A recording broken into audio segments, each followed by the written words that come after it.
Hello and welcome back to the channel. Yesterday on September 13th, Hasbro had their 5th annual PulseCon, the online event where they reveal some new products, and of course Star Wars was part of it. There were some exciting Black Series and Vintage Collection reveals, so as always we're gonna take a look at them. So starting with the Black Series line, first we have PulseCon exclusive Battle Droid with Step that was revealed back in July at San Diego Comic-Con, and I've already covered it here on the channel. If you want, you can check out that video. I'll leave a link of the SDCC recap down in the description. Anyway, because this is a PulseCon exclusive, you can get it now only on Hasbro Pulse and they have it in stock, so it's not a pre-order, you can buy it immediately. The price is different for US and EU, so for you guys in the US, this set is $49.99, while for us in Europe it is 59.99 euros. At the time of recording of this video, this set is still available, so if you want it, go grab it on Hasbro Pulse. And let me know down in the comments, what do you think about the price? Do you feel like the price is right or too high? Did you get one or multiple of these? Let me know. Moving forward, we have figures that were previously pipelined and now we finally saw them in figure form. So first, from Shadows of the Empire Legends novel, we have Prince Shizor, the main villain of the story, a leader of the Black Sun criminal organization. This is a new sculpt and the figure looks pretty good. His robes are mostly plastic, but there are some soft goods pieces like arm tassels that hang down from his biceps. His skirt is made out of a rubbery plastic and is split in few parts so that the leg articulation is not that limited. His two ponytails on the back of the head also articulate, so that gives him some more posing options, which is something that I always appreciate. Based on these promo shots, the head sculpt looks really good, and for the accessories, he comes with his staff. This figure represents a start of a mainline publishing theme in the line. So Shizor is number 1 and they chose a purple color for the box art, inspired by the original card backs from the 90s. Next, they revealed two prequel era figures. First, from Revenge of the Sith, we have Clone Commander Bakara of the 21st Nova Corps who served under Jedi Master Ki-Adi-Mundi. This is one of those figures that a lot of us collectors were waiting for a long time and Hasbro finally delivered. It is a clone, so it's reusing a clone trooper body, but from my understanding, the newest one that, in my opinion, has the best articulation, so I'm happy to see that. Obviously, to make his look more accurate, they added some new pieces to the sculpt, like the helmet, chest and belt straps, and soft goods kama, which makes me happy. I know that this is a preference thing, some people prefer plastic over soft goods, but for trooper kamas, I prefer them to be soft goods. To me it looks better and the legs get a bit better range of movement, so I do like how this figure turned out. What do you guys think? Let me know down in the comments. Bakara is number 2 in Revenge of the Sith lineup, right after Sidious, so he comes in that orangish packaging. Other prequel era figure that they revealed is Commando Droid from the Clone Wars. So after B1, Super Battle Droid, Magna Guard and Droideka, our Separatist lineup is getting another army building addition, and that is great to see because for years we only had B1 battle droids. Obviously they did a completely new tooling for this figure, and what excites me the most here is the fact that Hasbro's Star Wars team emphasized that they wanted this guy to be agile, so I hope that the articulation will be great. On the other hand, what worries me is that they say that the articulation is great, but they never show it. Even when you look at the promo shots, all the poses are kind of basic. They made him just standing upright. No crunching forward, no kneeling poses, or anything more dynamic. What comes to mind are their promo shots for Magna Guard. Do you guys remember those? They did such a great job with those promo shots. But here, these poses are kind of basic and not that exciting.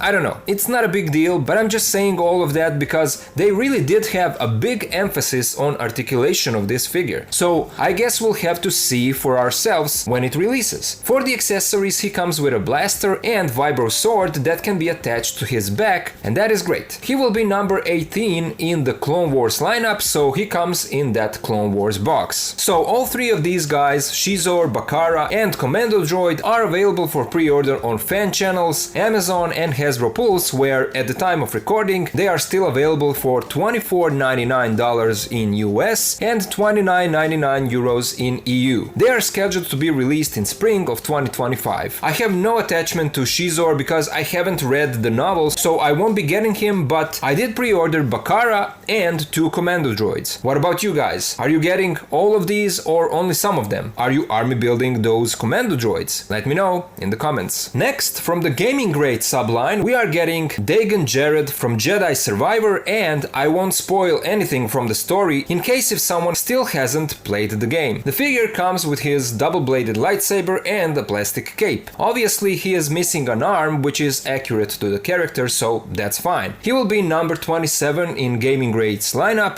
and he comes in the blue packaging standard for this subline. Final two Black Series reveals are new Luke and Leia, so let's take a look at Luke first. This is the new farm boy Luke from the line, a much needed upgrade because the original figure is probably one of the worst figures in the line. Usually all companies have a hard time capturing Mark Hamill's likeness, but that first New Hope Luke in this line was really bad. The head is awful, and even as a person that prefers soft goods over plastic, I have to admit that they did a poor job with that on the first figure. So now they went back and gave us a new figure for this version of Luke. This time they went with full plastic instead of soft goods robe, and it does look much better. The head sculpt and the likeness are also better, but in my opinion it still doesn't capture Mark's likeness. I have Figure Arts Luke, so I would recommend that one, but in case you can't get it, this is the next best thing. For accessories, Luke comes with his lightsaber, binoculars, and a removable pouch on his belt, and for the packaging, he will be number 9 in a New Hope lineup. Moving on to Princess Leia, she also needed an update, but unlike Luke, I would say that previous photoreal version was not bad at all. Soft goods skirt didn't bother me that much, but I do think that this new figure looks better. So no soft goods this time, but she comes with the same pistol and blaster rifle as previous releases. She also comes with an alternate hood up piece so that you can have that look as well. Based on what we saw here, her head sculpt is also a nice upgrade. It looks like the likeness is there, and I like the overall look of this figure. She will be number 8 in a New Hope lineup and comes in the same type of packaging as Luke. Now these three figures, Dagon, Luke and Leia, will be up for pre-order on September 18th at 1 p.m. Eastern Time, which is 7 p.m. Central European Time, and they are scheduled to be released in spring of 2025. Moving forward to the vintage collection, they revealed the new Anakin Skywalker in his Clone Wars uniform from the flashback scene in AHSOKA series. And then, from the same flashback scene, TVC fans are also getting Clone Lieutenant on a newer Clone Trooper body. Both are mainline releases and are also available on Hasbro Pulse and scheduled to be released in spring of 2025. Next, they revealed Jedi Master Indara from the Acolyte that comes with her lightsaber, soft goods robe, and a small communicator. And then Dedra Miro from Andor, and she comes only with her pistol blaster. Both figures are mainline items that are available on Hasbro Pulse and are scheduled to be released in spring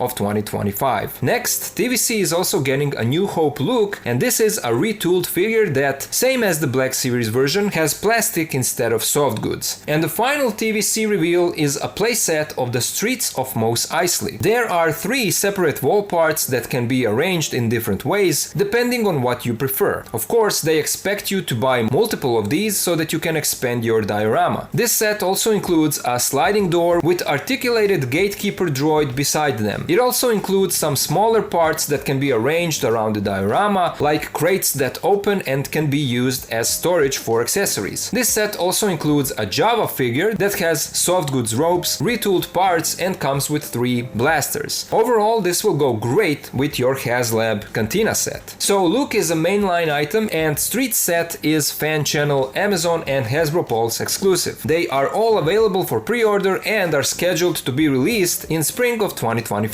And final reveal was a roleplay item, and it is the Armorer's helmet as seen in The Mandalorian. It is also a Fan Channel, Amazon and Hasbro Pulse exclusive. Pre-orders are up and it will be available in spring of 2025. So those were all Star Wars related reveals from this year's PulseCon, and overall I would say that this was a good stream. We got to see and pre-order some of the highly desirable figures, and so now I would love to hear you guys. Did you pre-order any of these reveals? as already said, I pre-ordered Commander Bakara and 2 Commando droids, and I think that will be it for me for now. I like new Leia, but I think I'll still wait and see if I'll be able to find the figure arts version. But again, let me know your thoughts down in the comments. I would love to hear what you guys think about all these reveals. As always, a special thank you goes out to my Patreon supporters who are helping me to keep this channel alive, and of course to all the rest of you guys. Thank you so much for watching, thank you for being here with me, and I'll see ya in the next video.